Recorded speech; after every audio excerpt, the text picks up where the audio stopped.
পর্যায়ে আলোচনা নিয়ে আসছেন ডক্টর আবদুল্লাহ আল কাফি। মোহতারামকে তার আলোচনা পেশ করার জন্য জানাচ্ছি। সুবিচার প্রতিষ্ঠা ইসলামী একমাত্র সমাধান শীর্ষক আলোচনা সভার সম্মানিত অতিথিবৃন্দ, আলোচকবৃন্দ, উপস্থিত সুধীবৃন্দ, আমি একটা বিষয়ে আলোচনা করব ইনশাআল্লাহ। ইসলাম নারীদের প্রতি কোন কোন বিষয়গুলোতে গুরুত্ব দিয়েছে, গুরুত্বের দিকগুলো কোনগুলো, সে বিষয়গুলো আলোচনা করব। প্রথম যে বিষয়টা আমরা বলি সেটা হলো আজকের প্রোগ্রামটা আসলে আমরা বুঝতে পারছি যে কোন বিষয়ে সম্প্রতি নারী সংস্কার কমিশন যে তাদের প্রস্তাবনা দিয়েছে সেটার উপর ভিত্তি করে যে প্রতিক্রিয়া, সেটার ভিত্তিতে কিন্তু আজকের আলোচনা সভা। এখন প্রশ্ন হলো যে আমরা তাদের যে প্রস্তাবনাগুলো সেগুলো ইসলাম বিরোধী, অনেক প্রস্তাবনা ইসলাম বিরোধী। এখন আমরা যখনই দেখেছি যে এগুলো ইসলাম বিরোধী তখনই কিন্তু বিরোধিতা শুরু করে দিয়েছি।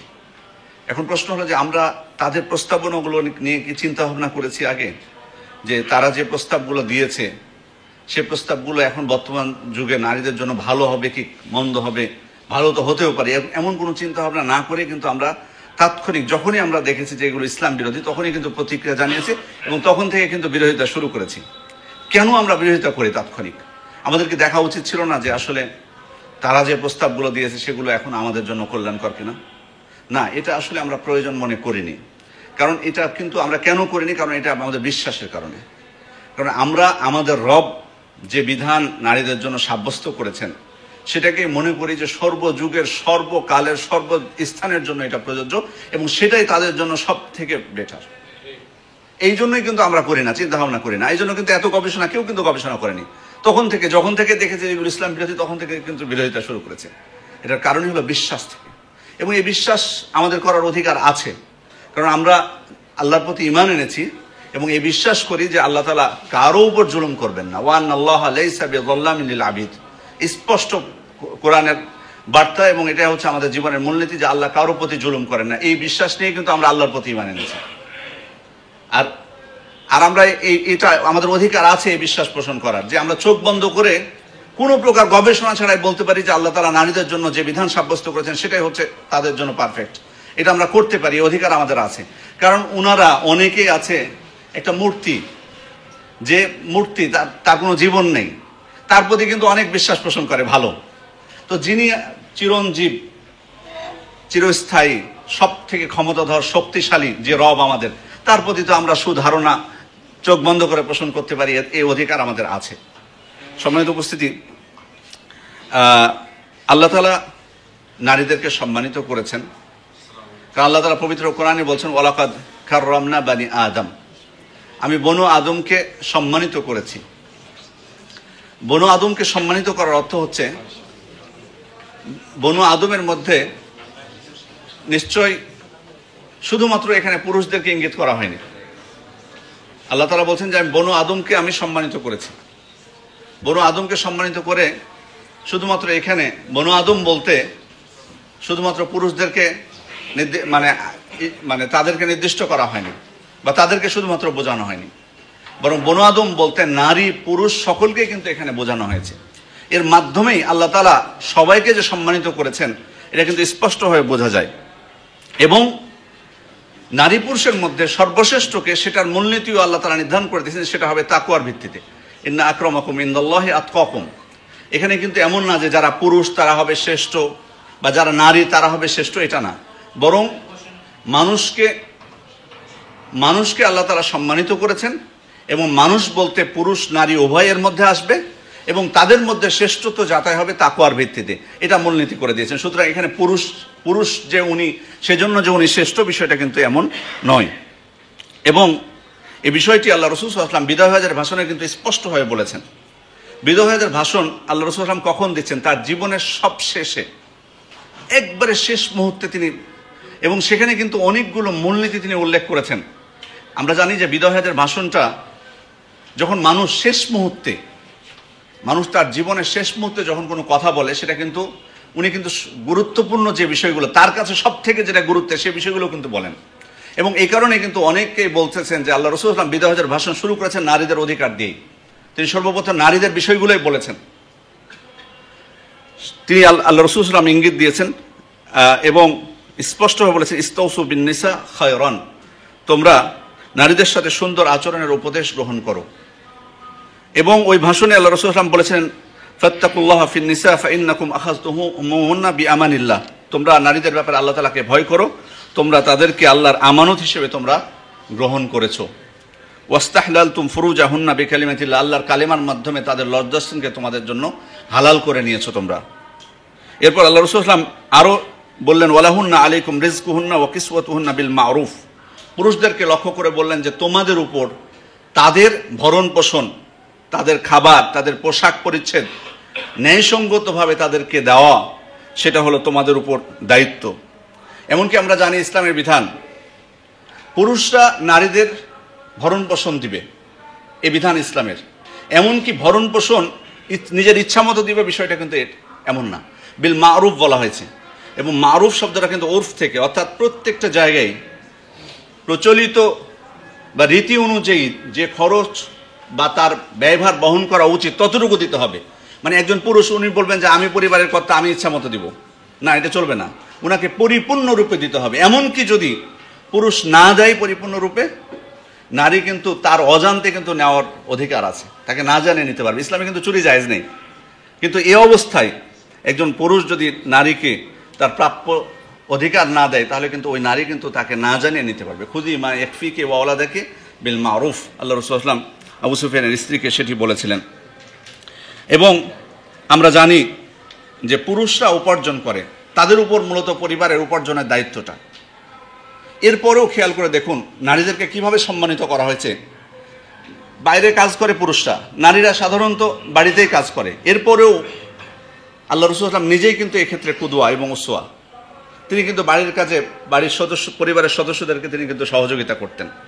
মানে এমন না যে পুরুষরা যেহেতু বাইরে উপার্জন করছে অতএব শুধুমাত্র বাইরে উপার্জন করে বাড়িতে এসে বসে থাকবে, না, সেখানে কিন্তু নারীদেরকে সহযোগিতার কথা বলা হয়েছে। আল্লাহ রাসূল সাল্লাল্লাহু আলাইহি ওয়াসাল্লাম নিজেই পরিবারের সদস্যদেরকে সহযোগিতা করতেন।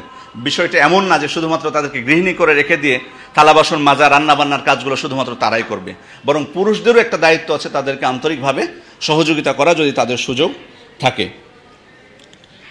সম্মানিত উপস্থিতি, যে বিষয়টি এক আলোচকরা বলে গেছেন এর আগে, যে আসলে তাদের প্রকৃতির দিকে লক্ষ্য রেখে কিছু বিষয়ে পার্থক্য আছে। এবং এই জন্যই কিন্তু, কারণ গর্ভধারণ করতে হয় কিন্তু নারীদেরকে, পুরুষরা কিন্তু গর্ভধারণ করে না, সেজন্য কিন্তু তাদের বিশ্রামের প্রয়োজন। এবং আমরা কিন্তু দেখি বর্তমান যুগে কিন্তু আরও বেশি দেখি যে তাদের আরও কত বিশ্রামের প্রয়োজন হয়। যারা চাকুরিজীবী নারী, আপনারা তো জানেন যে তাদের ছুটি কতদিন দেওয়া হয়।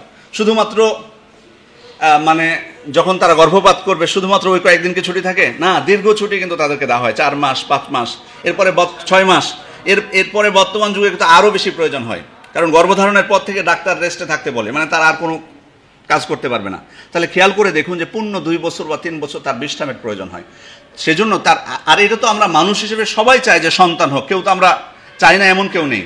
তাহলে তাদের প্রকৃতির দিকে লক্ষ্য রেখে কিন্তু দায়িত্বটা, কিন্তু উপার্জনের যে দায়িত্বটা, সেটা কিন্তু পুরুষদেরকে দেওয়া হয়েছে। এরপরও নারীরা উপার্জন করতে পারবে না সেটা কিন্তু না, সেটা কিন্তু বলা হয়নি, সেটা কিন্তু হারাম করে দেওয়া হয়নি, ইসলাম কিন্তু হারাম করেনি, কিন্তু অবশ্যই শরীয়তের গণ্ডির ভিতর থেকেই করতে হবে।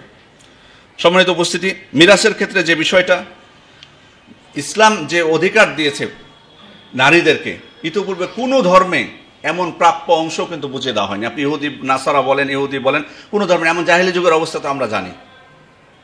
এবং যেটুকু অংশ নির্ধারণ করা হয়েছে সেই অংশটুকুই কিন্তু আজকে আমরা আমাদের রাষ্ট্রীয়ভাবে কিন্তু সাব্যস্ত করতে পারি না, তাদেরকে কিন্তু দিতে পারি না। এবং এটাও কিন্তু একটা অপবাদ যে নারীদেরকে অর্ধেক দেওয়া হয়েছে। আসলে কিন্তু মিরাসের প্রত্যেকটা ক্ষেত্রে কিন্তু অর্ধেক দেওয়া হয়নি, কারণ অনেক জায়গা আছে যেখানে নারীরা পুরুষের থেকে বেশি পায়, আবার অনেক জায়গায় আছে সমান পায় নারীরা। কিছু ক্ষেত্রে অর্ধেক করা হয়েছে, যেটা কি কারণে করা হয়েছে, কারণ নারীদের তো আসলে পুরুষদেরকে যত খরচের ক্ষেত্র আছে নারীদের তো সেই খরচের ক্ষেত্রগুলো নেই। সুতরাং নারীদেরকে যে অংশ দেওয়া হয়েছে ইসলামে, যে বিশেষ করে উত্তরাধিকার আইনে, সেটা অবশ্যই কোনো অংশেই কম নয়।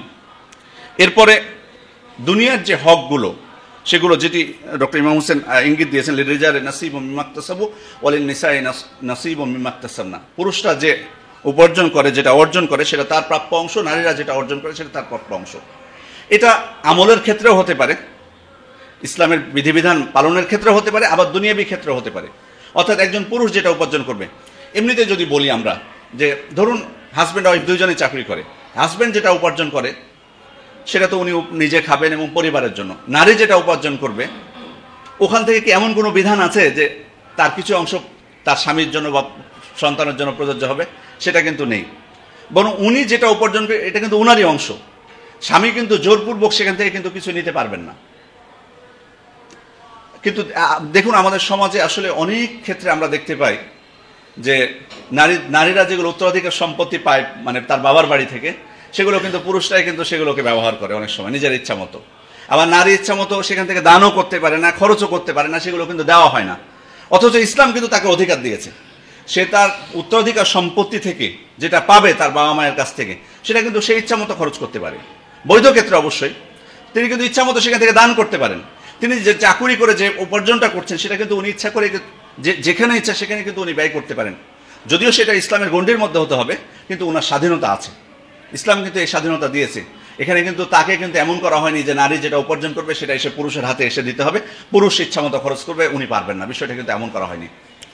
সম্মানিত উপস্থিতি, আখিরাতের প্রতিদানের ক্ষেত্রেও কিন্তু আমরা জানি আল্লাহ তাআলা সবাইকে কিন্তু প্রতিশ্রুতি দিয়েছেন, ওয়াদাল্লাহুল মুমিনিনা ওয়াল মুমিনাত।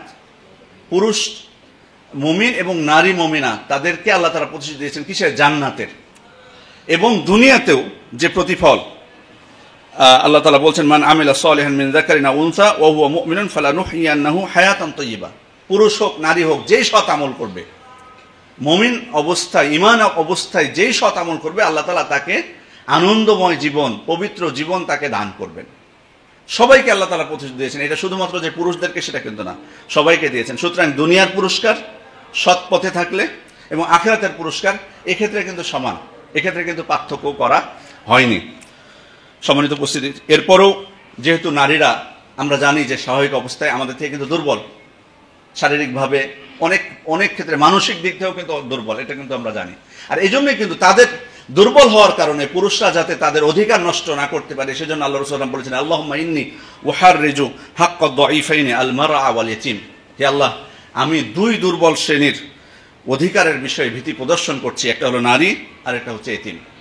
তার আল্লাহ রাসূল সাল্লাল্লাহু আলাইহি ওয়াসাল্লাম কিন্তু দেখুন নারীর অধিকার যেমন দেওয়া হয়েছে তেমনি নারীর অধিকার যাতে রক্ষা পায়, পুরুষরা তাদের দুর্বলতার সুযোগ নিয়ে তাদের অধিকারকে যাতে নষ্ট না করতে পারে, সেজন্য আল্লাহ রাসূল সাল্লাল্লাহু আলাইহি ওয়াসাল্লাম আমাদেরকে ভীতি প্রদর্শন করেছেন।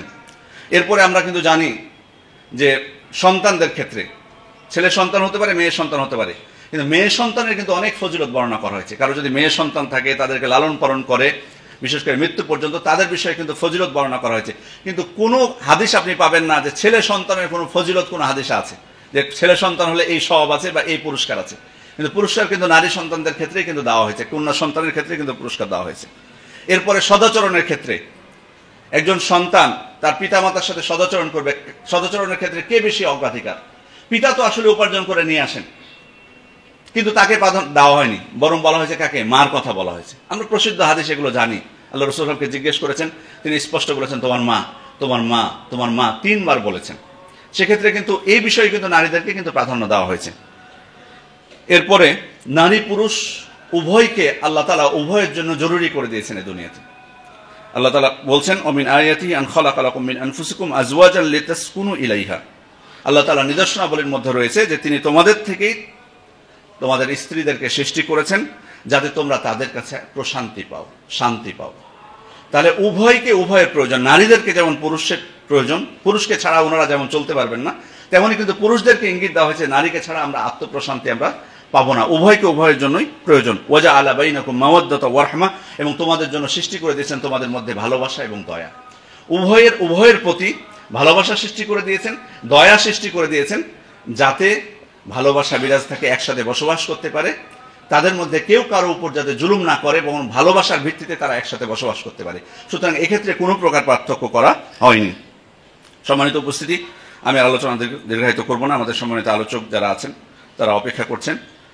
শুধুমাত্র শেষে আমি যে বিষয়টি বলবো যে আসলে নারী স্বাধীনতার নামে যারা কথা বলেন তারা কিন্তু আসলে নারী স্বাধীনতা, প্রকৃত অর্থে কিন্তু আসলে নারী স্বাধীনতা তারা চান না। যারা মূলত নারী স্বাধীনতার কথা বলছেন প্রকৃত অর্থে তারা নারী স্বাধীনতা চান না, বরং যেটা আসল অর্থ যেটা চান তারা নারীদেরকে বা পুরুষ উভয়কেই তারা দিনহীন, চরিত্রহীন করতে চান। এটাই আসলে মূলত তাদের মূল লক্ষ্য, মূল এজেন্ডা।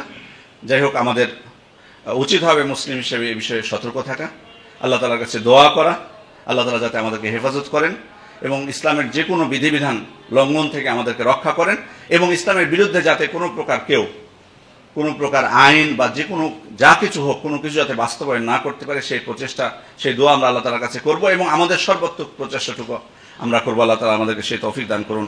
আমিন ওয়া আখিরু দাওয়ানা আলহামদুলিল্লাহি রাব্বিল আলামিন। আসসালামু আলাইকুম ওয়া রাহমাতুল্লাহি ওয়া বারাকাতুহু।